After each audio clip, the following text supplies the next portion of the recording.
Hi అండి, welcome back to my channel. ఈరోజైతే బెండకాయ ఫ్రై ఎలా ప్రిపేర్ చేయాలో చూపిస్తానండి. నేనైతే ఒక హాఫ్ కేజీ బెండకాయలు తీసుకున్నాను, 2 ఆనియన్స్, 2 పచ్చిమిర్చి తీసుకొని కట్ చేసి పెట్టుకున్నాను. ఇప్పుడైతే గిన్నె పెట్టేసుకొని ఆయిల్ వేడెక్కిన తర్వాత తాలింపు గింజలు అయితే వేసుకుందామండి.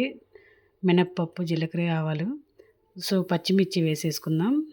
నెక్స్ట్ ఆనియన్స్ కూడా వేసేసుకుందామండి. బాగా గోల్డ్ కలర్ వచ్చేలాగా ఫ్రై చేసుకుందాం. సింపుల్గా 5 మినిట్స్లో అయిపోద్దండి బెండకాయ ఫ్రై. ఎక్కువ టైం కూడా పట్టదు, ఊరికనే మగ్గుతాయి. సో ఇప్పుడైతే ఒక చిటికెడు పసుపు అయితే వేసేసుకుందాం.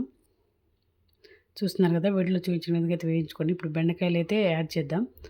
యాడ్ చేసేసి మూత పెట్టేద్దాం ఒక 5 మినిట్స్ అయితే. ఇప్పుడు కొంచెం సాల్ట్ అయితే యాడ్ చేసుకుందామండి. సాల్ట్ యాడ్ చేసుకున్నాకైతే త్వరగా మగ్గిపోతాయి. కలిపేసుకొని మూత పెట్టుకుందాం. ఇప్పుడైతే తీర్చుద్దాం. చూడండి, మగ్గిపోయాయి, వెంటనే మగ్గాయి. ఎక్కువ టైం కూడా పట్టదండి. బెండకాయ రెసిపీస్ చాలా ఉన్నాయి. నేనైతే క్విక్గా టేస్టీగా త్వరగా అయిపోయాలని చెప్పి బెండకాయ ఫ్రై సింపుల్గా అయితే చేస్తున్నాను. బ్యాచిలర్స్ అయినా లేదంటే వంట రాని వాళ్ళైనా నేర్చుకోవచ్చు సింపుల్గా. సో కలిపేసుకుందాం. చూస్తున్నారు కదా, పిల్లలకైతే బాక్స్ పంపించాలండి, అందుకని చెప్పి నేను త్వరగా అయితే చేసేస్తున్నాను. మా పిల్లలు మార్నింగ్ అయితే మా పాప చెప్పిందండి, అమ్మ బెండకాయ పంపించమ్మా ఈరోజు తినాలనిపిస్తుందని అడిగింది, అందుకే చేస్తున్నాను. సో ఇప్పుడైతే కారం అయితే యాడ్ చేద్దామండి. నెక్స్ట్ ధనియాలు, జీలకర్ర కలిపి పౌడర్ చేసింది అయితే ఉందండి, సాంబార్ పొడి. నేను ఇప్పుడు అన్ని వంటల్లో ఈ పొడే యాడ్ చేస్తానండి. చాలా అంటే చాలా టేస్టీగా ఉంటుంది. ఇంకా గరం మసాలా అవి ఇవి ఏ అవసరం లేదు. సింపుల్గా అయితే అయిపోద్దండి.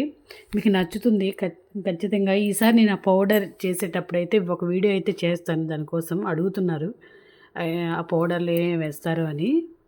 నేను కంపల్సరీగా చెప్తానండి, వీడియో చేసి చూపిస్తాను. నా వీడియోస్ చూసి నన్ను సపోర్ట్ చేసినందుకు థ్యాంక్ యూ అండి. లైక్ చేయండి మీకు వీడియో కనుక నచ్చితే. మీ ఫీడ్బ్యాక్, మీకు ఈ వంట ఎలా కుదిరిందో మీ ఫీడ్బ్యాక్ నాతో అయితే షేర్ చేసుకోండి. ఇప్పుడైతే స్టవ్ ఆపేద్దాం. అయిపోయిందండి బెండకాయ ఫ్రై. సింపుల్గా టేస్టీగా క్విక్గా అయిపోయే రెసిపీ అండి. ఎక్కువ టైం కూడా పట్టదు. థ్యాంక్ యూ అండి. Thank you for watching. Thank you for supporting.